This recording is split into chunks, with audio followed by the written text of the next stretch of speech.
First off, Sean, congratulations on your new book, and thank you for taking a little bit of your time to talk to us. We appreciate it. Of course, Sean is a colleague of mine, Critics' Choice Association colleague of mine, film critic.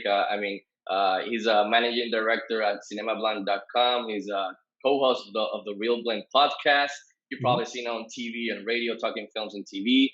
And of course, he's the author of the upcoming book, Release the Snyder Cut, the crazy true story behind the fight that saved Zack Snyder's Justice League, which will release on March 1st. And you can pre-order right now. So, Sean, thank you for being with us. Yeah, I can tell that I'm with fans because I see both of your shirts. You guys are absolutely dialed into the movement. I love it. So we can get geeky. I'm really excited to dig into the details. And we got a couple of questions for you, but we wanted to thank you for sending us the book so we can read it, and really enjoyed it. So thank you for trusting on us reading it before it Sure. gets released. So thank you. Good. I'm glad you guys enjoyed it. That's all I want. Yes. Oh, thank you. Thank you for the copy. It's fantastic. The book is fantastic. I would like to ask you, Sean, off the bat, have you ever been to Puerto Rico? I have. My wife and I came in 2019 for our 20th anniversary, Oh, and wow. it was our first time, both of us going there. We went with another couple who was also celebrating their 20th anniversary, and just had the greatest time. Stayed right outside of Old San Juan, and was right on the beach, and just loved it, and can't wait to come back. Awesome. That's awesome. Hopefully, after the pandemic it's over, you can come back and enjoy some more of Puerto Rico. I would love to. We are now always looking for good plantains every time that but we're Yeah. here in North Carolina. It's hard to find, but we love them. All right, that's cool. Well, Sean, let's go back. Let's go back in time real quick. Let's go back to 2017 when you Okay. walked out of the movie theater for the first time after watching Justice League. Yeah. What was your initial reaction to that movie? I was stunned, literally stunned, and not because I was like inherently invested in it at that point. I was still just really curious about what had happened with the transition of Zack leaving and getting replaced by Joss Whedon, who at the time in 2017 was viewed as like the big Marvel guy because he had directed the two Avengers films. And I can even recall writing for Cinema Blend and saying that when Whedon got picked to replace Zack, I was like, all right, I mean, I guess that makes sense. Like, how many other people are you going to go to who've had the ability to direct like an ensemble superhero film? And so I was along the lines of saying that, like, yeah, I'm sure he's going to be totally competent and he'll kind of understand what he's doing. And I wasn't as familiar with what the movement believed, which I learned later, is that they really bought into the narrative that Whedon was just completing Zack's work, kind of thing. So I didn't necessarily go into the theatrical cut of Justice League expecting to see a true-on continuation of what Zack had done in Man of Steel and BVS, but I thought I would get a competent movie at the very least out of it. So I was more shocked at just how truly bad it was, like so inadequate that I'm stunned that a major motion picture allowed it to, a studio allowed it to be shown in theaters. Because it's just like there's so many moments in that movie that you can point to and just be like, like for quality control, who let that through? Who said that was okay? And so I was really curious from that perspective of what led to the situation where they allowed that film to be released. I think we all can agree to that. So after everything that's happened since, I want to ask you, at what moment did you decide that this whole thing could become a book, and unless you be the author, I mean, that's not an easy, it's a challenge. What drove you to decide on doing it? And can you tell me a little bit about the whole process of assembling the ideas, the information, the research, getting down to write it, and then seeing who's interested in? Can you talk a little bit about the whole process? Absolutely. I am equally stunned that I'm the guy who wrote this story because while I liked DC and I enjoyed the DC movies to a certain extent, I'm absolutely more of a Marvel kid. And so kind of assumed that if I ever did write a book, actually I never thought I would ever write a book, but if you would assume if I did, it would be about something more along the lines of what Marvel was doing. Yet I still um, was fascinated in that story, and I think having that detached perspective allowed me to really report on it, like take it from a journalistic standpoint, and really get to the meat of both sides of the story. Um, I started to realize that there was enough there for a book because I was always sort of fascinated in the behind the scenes theatrical making of part of it. My wife kind of turned me on to the element of the human aspect of the people in the movement. Why were these people fighting so hard for it? Like, how come this material was so important to them? Try to figure out. And I could immediately understand it from the point of view of being a fan of almost anything. If this was a movie that I was waiting for my entire life, and it turned out that way, I probably would want to jump into a movement, that was fighting to see the real version of it. And that applies to anything. Like, it applies to sports, politics. It doesn't have to be comic book movies. So the more I started to interview the people in the movement where I was trying to figure out the nuts and bolts of how they put it together, the more I started to hear their personal stories. And yeah, hopefully you guys saw in the book, that a lot of those personal, emotional stories really come through, and it educated me about how passionate Zack's fan base is, how global Zack's fan base is. Like, I heard from people from all over the world who were, and to see the similarities of their stories and their interaction with this universe was really eye-opening to me. And so I kind of wanted to capture that story. That's cool. Well, Sean, this is your first book as an author, but you have years of experience writing for Cinema Blend. What would you say was the most challenging aspect of writing this book? And were there any similarities to the work that you have done so far? That's a great question. This book really did feel like reporting on a story for 9 months. And there was always something new happening with it that I felt needed to come into the book, or something new that the movement was doing to raise awareness for the existence of the cut, or to do something on social media. And it always felt like, I guess when I went into it, I was trying to capture the idea of one day this movie might come out, and if it does, these are the people who did it. But over the course of writing it felt like we were getting closer and closer to something happening. Like, you would hear a lot of buzz behind the scenes of, like, Zack showed a work print to executives at HBO Max, and I was like, is this really gonna? And so I think having the day-to-day experience of journalistic reporting, just covering breaking news as it happens on Cinema Blend, allowed me to keep moving with the story. But the hardest part about that one then was figuring out where the book was going to end. Like, where do you close off this story? And it's been a challenge even too, because the amount of stuff that has happened even after the cut got announced. So the book basically does end around May 20th, May 20th, 2020, which is when the cut got confirmed. I got to speak to a lot of people after the fact and take a little victory lap with them. But, we still haven't seen the movie itself. Like, there were a lot of people who were like, oh, are you going to review it for your book? And I was like, you guys don't understand, and I didn't understand how far in advance, like, a book has to be finished because of all of the publishing, the editing process and layout and graphic design and all the stuff that has to go into it. You have to be finished almost like 8 months, 9 months in advance. So now I understand why people don't write, like, breaking news stories in books, because the story is constantly changing. But I'm truly lucky that I got the ending that I needed for the book, which is the cut getting released.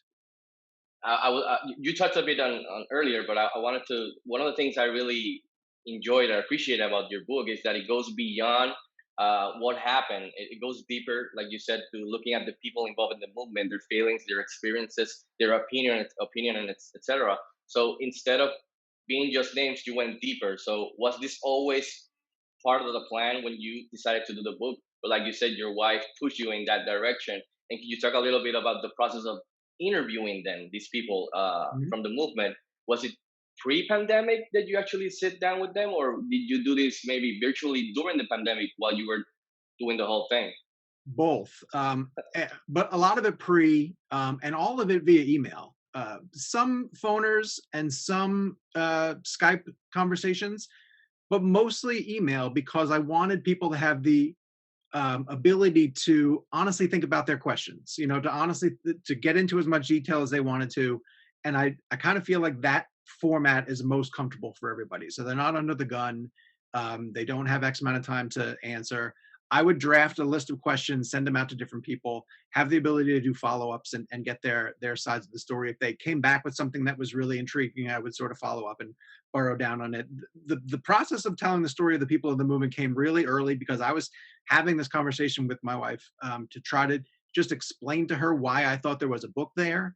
And when I was telling her all the sort of, to me, exciting, but to her really dry elements of just like, then this director had to leave and then he got replaced by guys. And she was like, no, I know why you care about that, but like, I'm a casual reader and I'm not into superhero movies. I want to hear more of the human side of it. So that always became part of the drive. And it was only more confirmed that, the more I talked to people in the movement via email, and each person would almost kick me up to like the next person, like, thank you for hearing my story, but you should probably talk to this person. They got a really great thing. And you would go up the chain of command. And listen, I mean, there's a slew of people who I probably didn't get a chance to talk to. There's a lot of people who were, really hesitant to speak for the book. They didn't necessarily want, a lot of people were telling me they didn't want to steal any focus off of Zack or the fight for the movie, which I totally understood. And there's other people who just weren't comfortable having their name part of it. But I tried to get as many samples as I could so that I thought that the book would accurately reflect everything I thought was going on in the movement. Nice. Sean, one of the things that I really enjoyed about the book was that you actually had the chance to talk to the main guy, Mr. Zack Snyder, about the whole thing.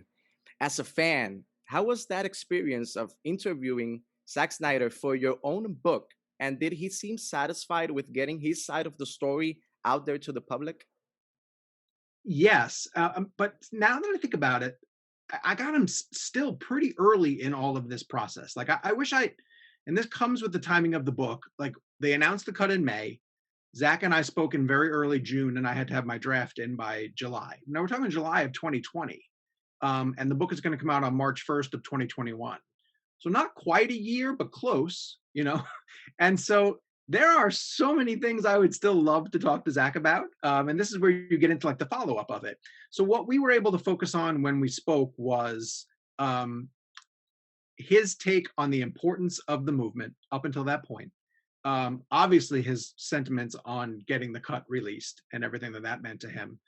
But we couldn't get into any of his like long-term plans or things because by that point he was really just coming to terms with the fact that he was learning that the cut had come out. So the book has to be like a time capsule of that moment, and having Zack's insight into all of that is fantastic because I got to go to the set of Justice League in 2016, so I had quotes from him on that. I got to go to the set of Army of the Dead, and I had quotes from him on that too. But it still, in my heart, felt like if he didn't agree to be part of this book, it didn't quote unquote have his blessing, sort of thing. And I still believed enough in the concept of the book, and I still believed enough in my reporting, and I still believed enough in the stuff I was getting from the people in the movement that I absolutely would have gone ahead with the book regardless. But it meant so much more to have him recognize that the book was happening, agree to be able to sit down and answer questions for it. And so, I didn't admit this until it happened. But I've kind of made this joke, like if someone had come around to me and said like, oh, I wrote a story about the Snyder Cut, and my first question would be like, oh, that's awesome. What did Zack say to you? And if that person was like, oh, I didn't talk to Zack for it, I'd be like, all right, that's cool. And I'd sort of throw the book off to the side and say like, that's not really the story. And honestly, I did think along the lines of this whole process when I was not able to get him, because I was just being told by his reps that he wasn't able to talk. I kind of thought it's because he was thinking of doing something on his own, a documentary or even having someone that he knows write a book. And so I had to, obviously he has the full right to do that. And I hope one day that he actually does still do that, because I'm sure that there's a million stories that I would love to hear from him. But that's kind of what I was thinking might have been happening. So for that reason, also, I was thrilled that he still decided to contribute to the book. So one of the other things I really enjoy and appreciate of the whole process and success of the movement and the book is what's always really touched me of the movement and the book is the support the movement has had for Zack's family and the American Foundation of Suicide Prevention. To me, that's the whole point. One of the biggest things that comes out of the movement and your book and everything. So and how the movement has helped raise funds for the foundation and the promotion of the foundation and mental health and everything. So Mhm. I understand that you also plan on helping, doing stuff like this with the release of your book. Do you have any plans regarding the proceeds and helping the foundation, etc.? Absolutely. I've already agreed to the fact that a portion of the proceeds raised from the book sales are going to go directly to AFSP. And the moment I make that donation, I'll make sure that it's public for everybody to know, because to me, that's just as important. I think the goal of raising awareness for suicide prevention gave the movement a cause that they could consistently rally behind when the idea that the movie might not happen um, could have faltered. Like, if you are fighting for something consistently, like the existence of a movie, and it's not happening, it's not happening, it's not happening, it's very easy to get discouraged and to lose sight of what you're fighting for. But when they gave themselves that element, like that element was never going to go away. And the enthusiasm to raise awareness for suicide prevention was, in my opinion, never going to go away. There's always work to be done in that field. And so, yeah, absolutely. And another project that I did sort of along the way was I created some merchandise through Ink to the People that was for the book. It sold a few shirts. I'm glad that it did. It raised money for AFSP. I would like to see it done a little bit better. I bought a few myself. I like wearing them as well too. It's got my book cover on it. But and I would love to contribute, continue looking for different ways to contribute as the book rolls out. It still feels like we're in the, because we're in this run up to the release of it. I'm not even quite sure what it's going to feel like when the book is actually out and people can go grab it. But the pandemic hurts a little bit because I would love to be going around from place to place and doing as much stuff as I could, and maybe in those appearances, doing stuff to raise awareness for AFSP. I would like to make that as much of a component of everything I do tied to the book, because I mean, I don't think the book exists without that element. I think Yeah. that's really nice of you, and I appreciate it. Sure, of Yeah. course. Sean, I truly agree with you when you say in the book that everything happens for a reason. And indeed, everything surrounding the release the Snyder Cut movement has happened for a reason. Would you say that this movie has created something more than just the typical going to the movie experience that we are so accustomed to? Oh, yes, without a doubt. And I think that that is true for both of Zack's DCEU movies. Um, I mean, there's a component of the movement that gets together on Sundays and just Twitch stream, screens BVS, and they chat about it. And there's a lot of times when they do those screenings that they raise money for AFSP while they're doing it, truly because they just adore those films and they adore what Zack has created. And now you're turning around and telling me that they're going to be handed a 4-hour cut of a Justice League movie that they've been chomping at the bit for 3 years. I can't even begin to imagine the number of things that the community is going to do with this additional footage. And I also think, and again, this is a little bit where the pandemic hurts the amount of things that I think Zack could do. I think Zack would be doing a full blown, as much as he could, theatrical exhibition, to bring this movie to his fans. I could easily see him putting together like a 25 city road tour, where he just goes to experience. In a way, it's a little bit like what Kevin Smith did recently for the Jay and Silent Bob reboot. And he said, that's who he wanted to experience that movie with. It wasn't about how that movie did at the box office. It was about making a movie for fans of that View Askew universe, and then like experiencing, he said, all of the jokes that hit, in each city. It's like reliving it again, kind of thing. And I wish that Zack, and hopefully someday he gets a chance to do this. Like, imagine him being able to watch the 4-hour theatrical cut with rabid Snyder DC, fanatics reacting to everything that he got to see. I wish that for him. I honestly do. And I'm sure, yes, he might not be able to do it right now, but this is one of those films that is going to have such passion for it and such intensity for it that even if he does it a year from now, I know that the fan base is still going to show up for it. And that would be awesome. If I could, I would be one of those fans going to the I mean, theater. So you travel to the closest theater, obviously, to be part of that. Like, I know I'm not going to get something in North Carolina, but if it's like DC or Atlanta, I'm there. I'm probably at both. yeah, so I wanted to ask you about another side to what you just touched on, and with that answer is, did the release the Snyder Cut success story people have talked about this since then.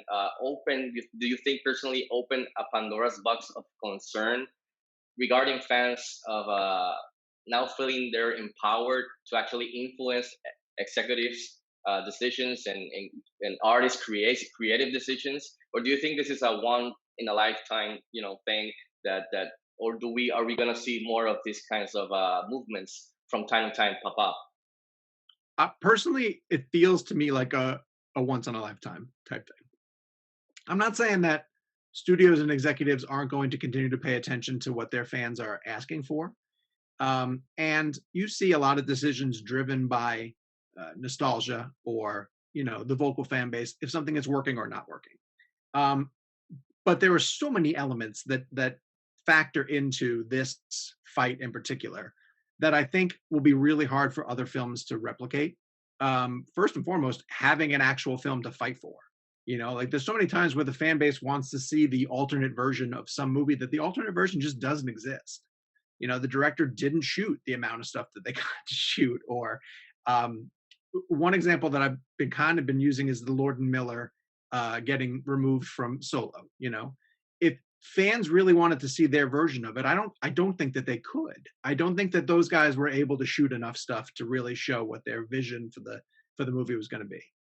So this seems pretty rare. The other instance being that a movement like this, no matter what the executives feel, they need the filmmaker to back it as much too. And quite often you see the filmmaker will come out and say like, no, that's my cut. Like I might not have had final cut, but that's as close as I was going to get it.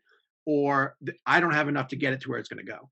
And Zack had all this material and egged it on for 3 years. Like he very easily, when he started doing Army of the Dead, could have just said like, guys, we're moving over to here to Netflix. Like, let's take all that enthusiasm and let's get behind my next zombie movie. And he didn't. He never did. He constantly kept stirring the pot of the Snyder Cut movement and giving those fans the fuel that they needed during those times. And I'm not saying that you won't see that again, but as like the Air cut is showing right now, like there's enthusiasm for it.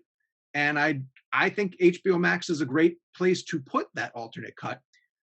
But egos are a very real thing in this industry.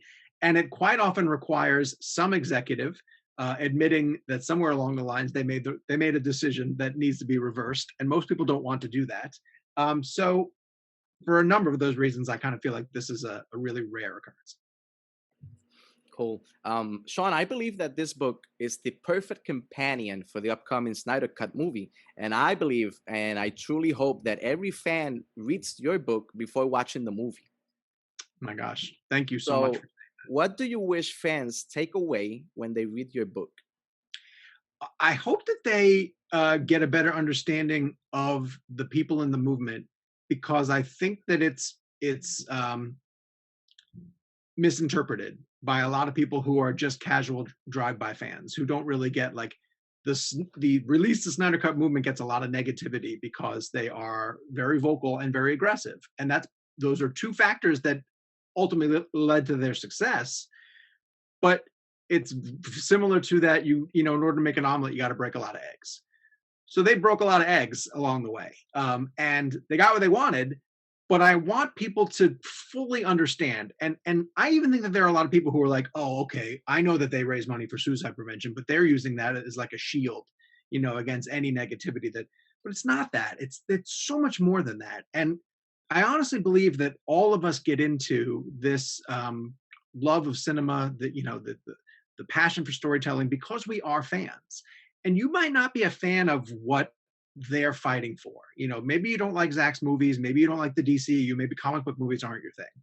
But I still think fans can pick up this book and dial into whatever your fandom is. Star Wars, Disney animation, who knows what it is, and understand, oh yeah, if I was truly anticipating something like that and it got messed with on this level, I'd be upset, and I'd want to do what I could, to back up this director who I truly enjoy. And I don't think Warner Brothers fully comprehended the amount of dedication in Snyder's fan base. And I don't know if there's a lot of directors who generate that level of passion. I've said before that I think whatever movie was in that slot when Warner Brothers decided to make their tonal shift from the darker and serious, to the more audience friendly, it just happened to be Justice League. That was the next movie up. But if it was Shazam, even if it was Wonder Woman, like I'm not quite sure that David Sandberg or Patty Jenkins, if they have a fan base that would have spent the next 3 years saying, "Well, show me that version of their." But Snyder's fans, man, and I didn't know this even. I knew he had an audience, of course, 300 and Watchmen and films he did prior to this point. But I didn't know it was this size, and I didn't know that they were this consistent. Sean, personally, what do you expect from the Zack Snyder Justice League cut when it debuts on HBO Max? What does he need to do for you to be satisfied as a fan? And do you believe that if this new cut, isn't a big improvement over the 2017 cut, will the RTSC movement maybe receive kind of a backlash over the whole thing? Maybe. Yeah, that's a great question. I've heard people who I trust, colleagues who say the worst thing that could happen for this movie is that it comes out because it's impossible for any movie to live up to the bar that's been set for this film. It's unfair. It's honestly unfair. And a friend of mine said, and he's right, I tend to believe this, like it's better for the Snyder cut for Zack Snyder if we never see the cut, because the one that's in our brain, has to be better than what we're going to get. So I think you have to set your expectations. I think you're going to see a movie that still follows, for the most part, the story beats of the original, of the theatrical cut. Like I don't think there's going to be too many drastic things in that. You're still going to get Batman recruiting the League. You're going to get Wonder Woman recruiting the League. You're going to get a resurrection of Superman. It's still Steppenwolf. He's still trying to build the mother boxes. But at a 4-hour version, I mean, you're going to get all the bells and whistles that Zack would ever imagine putting into one of these films. And I think it's almost, to me, I hope, the comparison between theatrical BVS and Ultimate Edition BVS. And when you see the additional footage and you truly get to see it play out at the pace that Zack wanted it to be, you're like, oh, that's a far superior version of that story, right? So even at the 214 minutes, I think we would have looked at the Snyder Cut and said, like, yeah, that's just a better interpretation of this movie. It has the character development that I want. It has the attention to detail, the respect for the characters. I thought the theatrical cut had no respect for the characters. The characters in the League, the supporting characters who are equally important to Zack. So you got to see like Martha Kent and Lois Lane just completely decimated.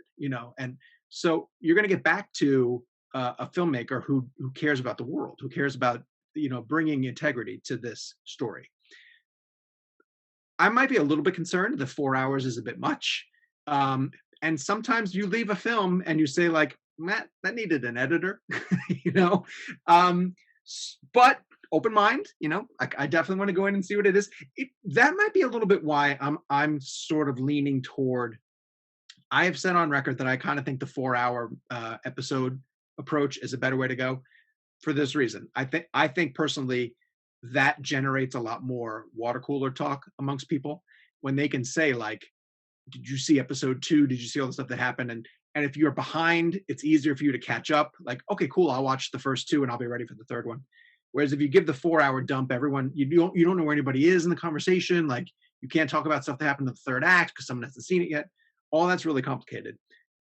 But if you do it in 1-hour chunks, it might even just be, it might not feel like a 4-hour movie is a 4-hour movie. Like that's a sit. I don't care how much you love it. Like I love Endgame.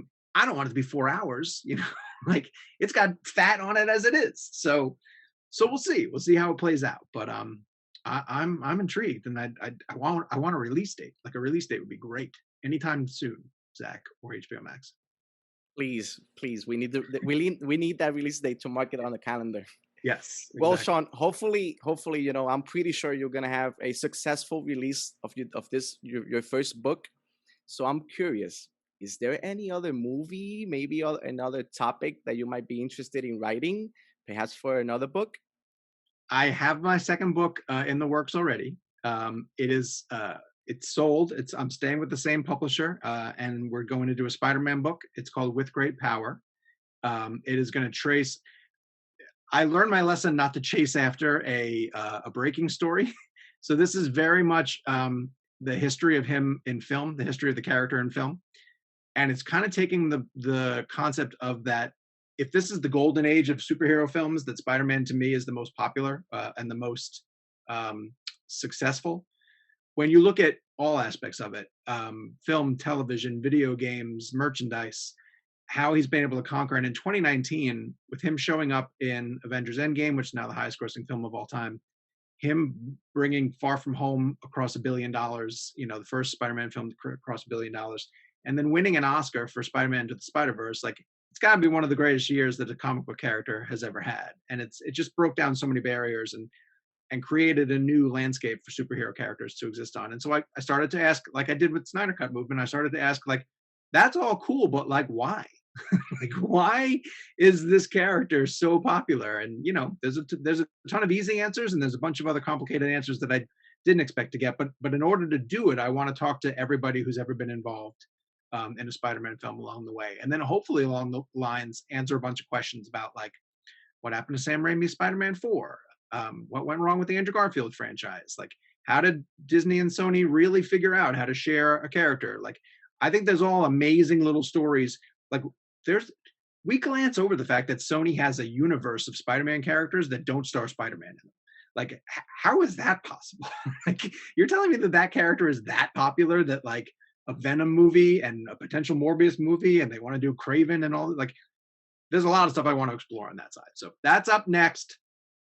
I am also entertaining the idea of coming back over to the Snyderverse and telling the rest of the story that kind of happened after this book ends. Like, it feels like there's a natural sequel. I have thought of calling it, and I kind of love that this is caught on. I want to call it Restore the Snyderverse, and keep telling that story. But we're going to see how all this plays out. Essentially, we're going to see if the Snyderverse does in fact get restored, and in what format. So we'll see. Sign me up. I'm really interested in those future projects, of course. So going from that, do you think we're gonna see anything else Zack Snyder related, DCU-ish related in the future, films or series for HBO Max, perhaps? Or do you think this is a one shot? It's done. Everybody move on. Because, for example, for me personally, I would have loved to see the whole Batman, Deathstroke, Arkham Asylum thing, even if it's a film or it's a miniseries. I mean, there's a fan base for that, as we've seen before. So, what do you think about post Snyder Cut? It's so interesting because I honestly think on any given day, you can make an argument for both sides. You can make an argument that HBO Max truly just wanted to fulfill the promise of a lost version of a movie that people didn't get to see, which would be in and of itself fantastic. Like, thank you, HBO Max, for allowing this artist to deliver his final cut. But then you get to $70 million and, investing in that. I think it's an investment. I think it's an investment in more stories in that universe. And I think it is the case because streaming services need content. That, as you say, there's an audience for it. So why would you not give them in? A lot of it's going to come down to how it plays. I mean, and we don't know streaming service numbers, so we won't have full transparency to understand. But if there's any indication at HBO Max that this is doing gangbusters, and the example I would use is Wonder Woman. When 1984 came out, 2 days later they announced the Greenlighting Part 3. So it reached whatever barometer they set for that they knew they wanted to stay in that universe, and they wanted to stay with Patty specifically, knowing that she's jumping over to Star Wars even too. That means they're quote unquote willing to wait for her also. So I can't, under any circumstance, if the movie does really well for HBO Max, them not turning around and saying, okay, well, what else would you want to do? And we know Zack has plans and ideas, so it's a matter of him being able to continue on if he wants to. Before wrapping up, Sean, I wanted to thank you for the opportunity. I wanted to congratulate you on a wonderful book. And I Thank you. wanted to personally tell you that I believe that this book is more than the average book based on the behind the scenes drama that happened with a movie, or in this case, with Justice League, the mustache, which that was one of my favorite chapters in the book, Mustache Gate. That was wonderful. So this book is more about celebrating the movement, celebrating the people that didn't give up, even when the online trolls and the non-believers will make fun of them on social media. And that's where I believe that your book, Sean, stands apart from any other book based on a movie that I've read. So for that, I really, really appreciate that you wrote the book and you gave us the opportunity to speak with you and to read it. And all I can say is thank you. I mean, that means everything to me because, when I took on the idea of writing this, I just wanted to honor the work that the fans had done and everything that they had accomplished. And so, if the book managed to do that, then that makes me so happy. And I join Rob on with his sentiments and appreciate you taking a little bit of your time to talk to us. Congratulations again on your first book and your new book that releases on March 1st. Can you tell everyone where they can pre-order it right now? Oh, sure. So it's available pretty much wherever you get books from. It's on Amazon, Barnes and Noble, Books a Million, most of the major retailer chains. There's Book Depository, handles a lot of international distribution, although I'm still finding some markets that people have a hard time finding it on. There is also bookshop.org is a great website resource that will find independent bookstores in your market, and it's carrying the book as well too. So I hope that it'll find different ways for people to be able to get it. So just do a search on Release the Snyder Cut book. Hopefully you guys will be able to find it through whatever outlet that you like to pick up your books at, and then hopefully on March 1st, I think it's going to be in stores. I mean, I can't process this. I'm so new to all of this, and so I just want March 1st to be here. I'm so excited. It's like Christmas Eve. Yeah, we're excited for you and can't wait for everybody else to read it. And we wish you the best always and stay safe, okay? Thank Take you, care. guys. Appreciate it. Do the same. Stay safe. Look out for each other. Thank you. Bye, guys. Thanks. Bye.